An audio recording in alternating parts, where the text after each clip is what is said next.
Lila's wine glass suddenly caught fire, and that's when she thought of a way to escape the Egyptian tomb. Lila prepared a pile of wood, Fry opened all the wine barrels, and then they used Bender's bandages as fuses. It turned out they had accidentally crashed on an unknown planet and been reduced to forced labor as slaves.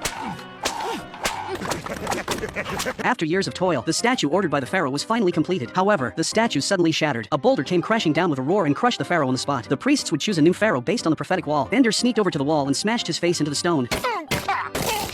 When the people gathered to select the new pharaoh, they saw Bender's face on the wall and immediately hailed him as their new ruler. Once in power, Bender proved crueler than any previous pharaoh, forcing the slaves to build more and larger statues. The legs of this statue required tens of thousands of people working together just to move them an inch. Even the massive pyramids looked tiny next to it, and a single leg of the statue stood tens of thousands of meters tall. When the statue was finally finished, Bender ordered it demolished to build a new one. The ministers could no longer stand by and do nothing. They secretly plotted and soon launched a coup. When the news spread, the people cheered wildly. Bender was made into a mummy. What about my servant?